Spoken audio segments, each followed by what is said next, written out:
Welcome to the I Love Buffalo podcast. Part of the I Love Buffalo network with your host, Josh Catry.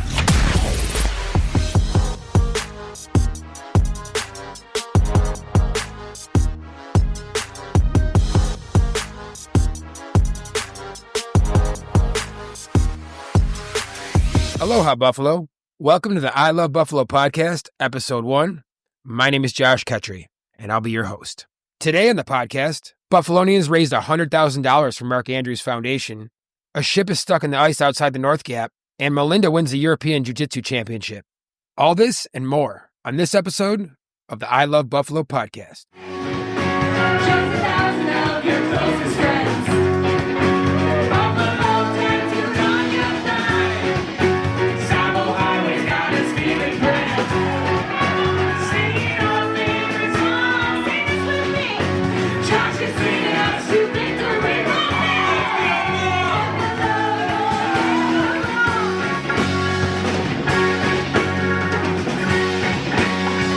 One, two, three, go.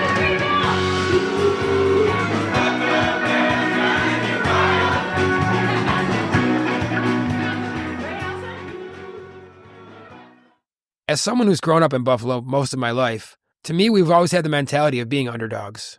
It's something we've kind of had to do. Being a small city with small budget, small market sports teams, and winter weather that the national media makes fun of us for, it gives us that chip on our shoulder. Like being an underdog in Buffalo is part of the culture here. If you can harness that underdog mentality, that underdog spirit that they talk about, it could propel you to greatness. Or so it seems anyways. There are so many amazing people that have come from Buffalo, worked their way up, and been the underdog their whole life.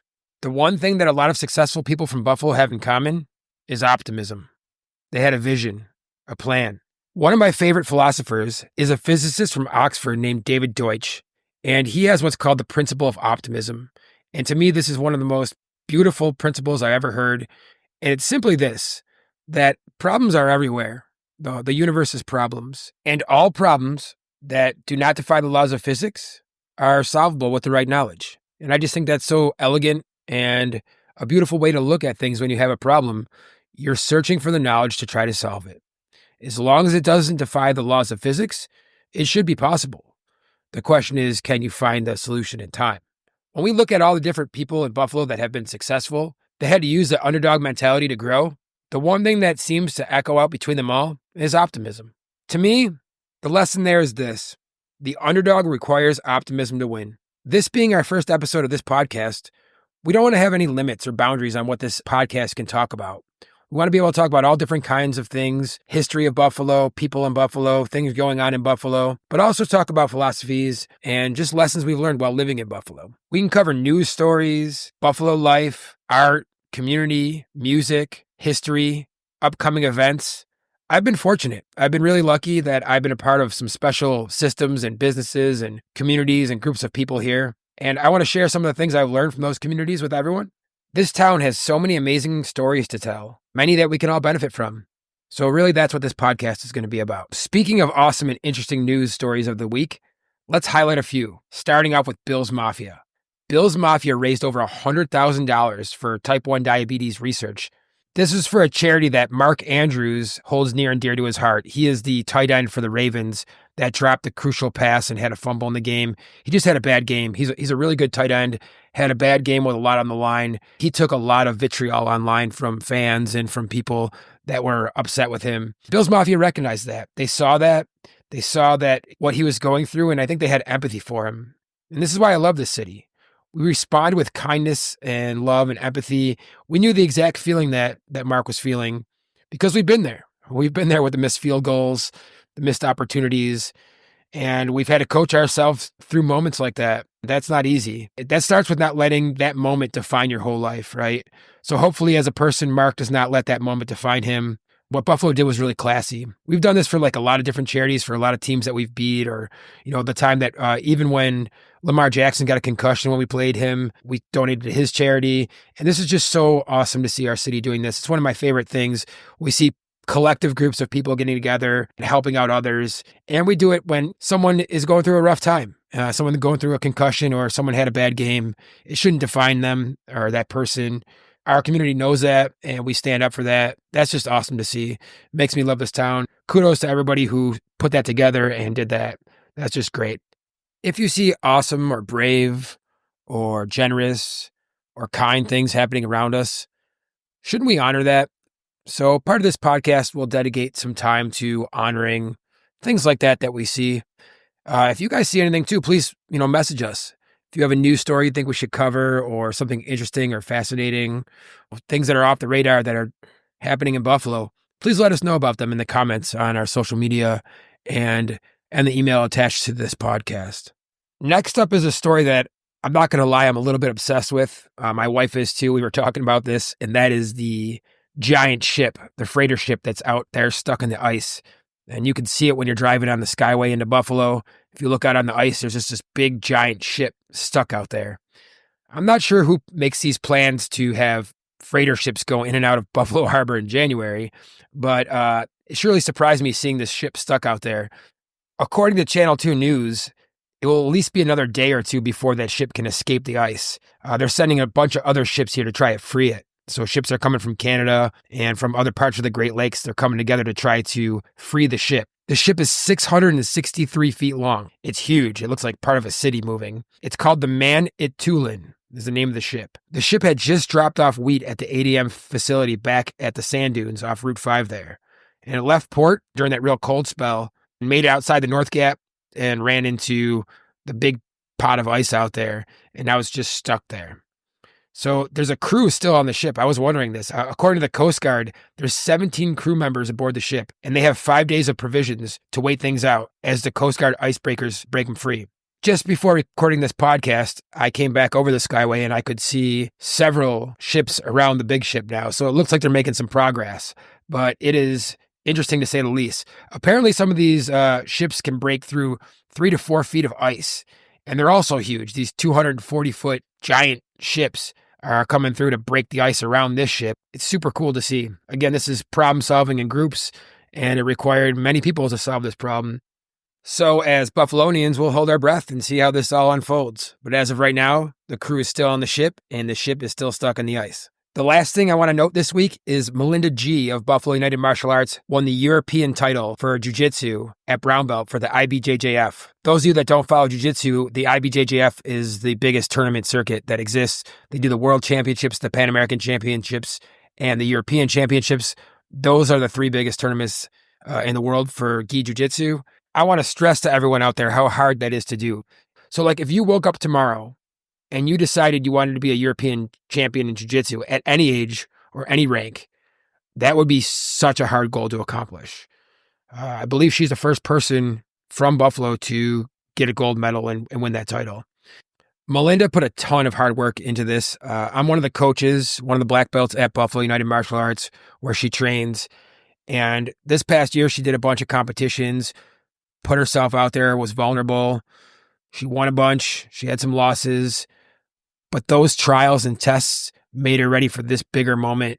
And she was able to be the first person from Buffalo to ever win a gold medal in the Europeans, as far as I know. If anyone else knows of anyone else, please tell me, correct me if I'm wrong. But I asked the internet earlier, and that is the answer that I got was no answer. So I'm assuming that she was the first person to win gold medal. And at Brown Belt, that's a tough division stacked with talented girls that are killers, man. And she did great. So we're all super proud of her. The hard work she put in, she was doing 2-a-days, coming in before work, training, then going to work, working all day, coming back after work, training again. And that hard work paid off. Congratulations, Melinda. So happy for you to see that. I don't usually like talking about myself so much, but I will give you a little bit of background about myself, just so you know some of the topics that we'll be covering and some of the things we can discuss on this podcast in the segments that I cover, of course. I've already mentioned a little bit about jiu-jitsu. I was the first colored belt living in Buffalo, New York. I got my blue belt around 2001. And I'd found jiu-jitsu in the late 90s and attribute most of the positive things in my life after that fact to jiu-jitsu and to what the art has taught me. Jiu-jitsu teaches us how to problem solve under duress. So while someone is attacking you, you're trying to solve a problem. And that's super valuable. It teaches us about growth mindset, which is the idea that intelligence is not a fixed trait. We can grow. Nothing is a fixed trait. So all of our traits have sliding scales. Those sliding scales start with being vulnerable, oftentimes failing, and how we deal with those failures determines if we grow or not. So growth mindset came from jiu-jitsu, learning how to problem solve under duress, of course, learning how to beat bigger and stronger opponents and have confidence, and all the stuff that comes from all martial arts came from jiu-jitsu. But it's a very tangible thing. You can't lie and say you're good at jiu-jitsu. It's much like chess or wrestling or anything that's one-on-one. You have to show it and you have to prove it. Because of that fact, it forces you to be very honest with yourself and not lie to yourself. And when you do that, you can actually grow a lot faster. Everyone has problems with it. Everyone has problems with ego getting in the way of growth. You don't want to admit that you're bad at something or you're failing at something. Something as raw as jiu-jitsu makes you do that. It makes you look at it, makes you look at yourself, makes you ask yourself, where is my worst problems? Where am I failing? And how can I grow? Outside of jiu-jitsu, I've been lucky enough to be part of some amazing businesses and communities right here in Buffalo, such as helping open the Pearl Street Grill and Brewery. And I've been with the company for 20-something years. Been part of Red October Baits, the Lafayette Hotel, Pan American Grill and Brewery, Buffalo United Martial Arts, Fight Family LLC, and Buffalo Riverworks. So these are big systems, especially for Buffalo, and really cool systems that got to see the process that went behind forming them and watching them grow, and the engines and the people behind them that help put the whole thing together, some of the problems we had to overcome and the difficulties. There's so many awesome lessons that exist in the stories all around us. So if you're interested in hearing how the Pearl Street Grill and Brewery was formed, or how Riverworks was formed, or the process that went into putting on some major events that we've done, things like this we'll definitely discuss in the podcast, maybe even have some guests to talk about that. Other topics we'll for sure cover are things like the value of trust, finding groups of people that you trust so you can solve problems together. And this is one of the lessons I've learned from some of these businesses and communities, is that trust is actually a thing you can build foundations on. We'll discuss it as a concept quite a bit here. Here's the thing. If you can find a group of people that you really trust, and then you guys work together, you pool resources, solve problems together, it's one of the most amazing things that humans can do. Simply put, humans solve problems better in high trust groups. I often think about a SEAL team, a Navy SEAL team. They strongly trust each other. They've all have skin in the game. They've been through Hell Week. They've done previous iterations together. A SEAL team group of 16 can take out 400, 500 guys. Why? How? Well, yeah, they got more skills, but they have more trust too. So they built the skills on top of the trust. They went through all the training together, all the previous iterations together. And they're not worried if the other person's going to rip them off or shoot them or not have their back. They all know that each person has each other's back. So digging into what trust is and how it works in groups and how you can build upon it is definitely a topic we're going to be talking about on this podcast quite often. As we already touched on, we will definitely explore the idea of problem solving in general, group problem solving, and how high trust groups solve problems better than individuals. So this has to do with building stronger communities where we listen to each other and we have forums where we can talk and come to resolutions and solve problems. There's better ways than we're using, or that most people know about anyways. And I look forward to sharing some of these ways with you, namely collective intelligence systems and group problem solving systems. Another topic we're going to discuss heavily on this podcast is the outdoors. We have the Great Lakes surrounding us, fishing, boating, hunting, hiking, camping. We have the mountains down in Allegheny, wildlife all around us, wildlife photography, birding. These are all topics that are near and dear to my heart. Connecting with nature is mandatory in my life. And when I've added it on purpose, it has made a positive impact on me. So I try to do it at least once or twice a week. I go out and connect with nature. So we'll definitely be talking about what awesome stuff we have around here.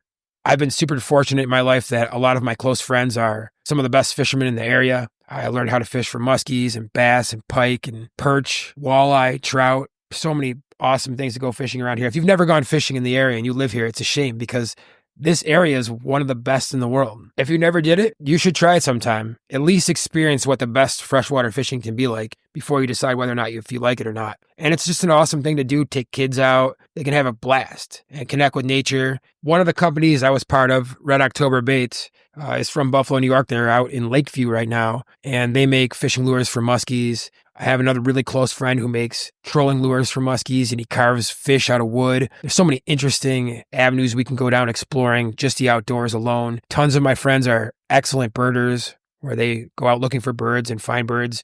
And if that sounds a little lame to you if you've never done it before. It did to me too at first, but I tell you, it's super fun. It's like playing Pokemon Go, except for with wildlife. You're going out in nature and it's hard to do. It's not easy to do. You have to learn all kinds of species of birds, their habitat and where they're likely to be found and their migration patterns and what they like to eat. And if you want to be someone who sees a lot of different species, it requires knowledge. Buffalo is a great place to get into birding and see a whole bunch of different species. Both the birding community run by the BOS and the fishing community, the muskie community that I'm in, the Niagara Muskie Association, these are conservation clubs that help ensure habitat, do fundraisers, but also will connect you to the community. So if you're a beginner in fishing or a beginner in birding, you can show up to their meetings and learn about the different birds and different species in our area, different places to go birding. And you can learn how to handle a muskie and how the Muskie Club is really about conservation first because they're such rare creatures. And all these clubs exist in Buffalo. On this podcast, we'll talk about them. We'll dive into them a little bit. To give you an example of the diversity here, my wife Julie and I have seen collectively 288 different species of birds in Erie County alone and 337 different species in New York State. And almost all of that is like in Western New York. So Niagara County, Allegheny County, Chautauqua County, and Erie County. There are so many interesting stories to tell about the outdoors in Western New York, from hiking to waterfalls that have fire behind them, to one of the wonders of the world in Niagara Falls, to some of the simple facts about animals that live here. For example, did you know this? Did you know that Buffalo, New York is one of the best places in the continental U.S. to see a snowy owl during the winter? About 10 years ago, I didn't know that, but then I found out, and it's pretty awesome. Another topic we're sure to cover quite extensively is health and wellness. Of course, because I've been training and teaching jiu-jitsu for 25 years, it's been a big part of my life, but there are other aspects as well. Buffalo is well known for its strength and weightlifting, the CrossFit community, and more. Another part of health and wellness that we'll definitely bring to the attention of the podcast here is mental health and eating clean. Personally, I had autoimmune problems, clinical anxiety, and I don't anymore. It's been over 4 years since the last time I had a panic attack or any symptoms from autoimmune. And I know many other people who fix these chronic diseases and mental illnesses, all with lifestyle changes. So if you're chronically sick or know someone who is, please join the conversation. We're going to be diving into this quite a bit, how food and how what we eat and the chemicals we put around us affect directly how we feel. And if you're feeling sick, know that a lot of the sicknesses people feel are turning out to be quite reversible. And we'll have people on to give their testimonials about that, including myself. What we are looking to do here is not just have guests, but have other podcasters and shows on the I Love Buffalo network. If you got a podcast or idea to share or something that's interesting to add, please hit us up. Let's form a high trust group that adheres to the same code. One that's respectful, open-minded, solves problems, and tells stories about Buffalo and the people within it. The last thing this podcast is going to do is highlight interesting things that are happening in Buffalo this week and interesting companies as well. One cool event this week we'd like to highlight, besides Disney on Ice at the arena and all the football viewing parties all over the city, takes place Saturday the 25th of January. Local jam band Savo Highway, that's spelled T-S-A-V-O, has their album release party for their new album Circles. This is going to take place at the Sportsman's. It's on Amherst Street. If you've never been to the Sportsman's, highly recommend going there. It's a super awesome historic music venue, rich with history. Like the Buffalo Music Hall of Fame is literally next door to it, and they're associated with it. Pearl Street was part of the original remodel there, and they've got to do a bunch more remodels since then. And the place is just awesome. It reminds me of like seeing music inside of an old guitar or something. It's just such good sound in there and cool view of the bands. Highly recommend checking them out Saturday night, the 25th. That show starts at 8 o'clock. And the last thing we're going to do is highlight a product. As I mentioned, I try to use all clean products in my life. And one of the ones I had trouble finding was deodorant. I would use different products, and some of them just didn't work that well. And other ones had chemicals I was uneasy about. And then recently I found a deodorant from a company called Hunt in Lather. So it's huntlather.com. Hunt Lather was founded by two guys from Western New York. They make clean products, deodorants, and soaps made with tallow and clean ingredients like coconut oils and things like that. And the deodorant is awesome. Everyone I know that's tried it gives it rave reviews. It lasts really long. It smells really nice. And you don't got to worry about putting aluminum and chemicals on your armpits and things like that. So if you care about that kind of stuff, highly recommend them. Try to support local Buffalo companies as they make their way up, especially if they're doing the right thing. And this one is doing the right thing. All right, folks, that's about it for this week. Thanks so much for checking out the I Love Buffalo podcast. Again, my name is Josh Kutry. Let's embrace that underdog mentality and start our goals with optimism this week. Thanks for listening. Oh, one last quick update that just came in as I finished the podcast here. The ship has been freed from the ice. So the big ship sitting out in front of Buffalo Harbor has just been freed. According to some of my friends that are downtown watching it right now, it is sailing off into the distance, breaking the ice. So big ups to all the ships that came from all over to free the crew members there, and now they can go on their way and not be worried about if they're going to make it back to shore or be stuck in the ice all winter. Thanks again so much for listening. Again, my name is Josh, and I love Buffalo. Thanks for tuning in. Free audio post-production by alphonic.com.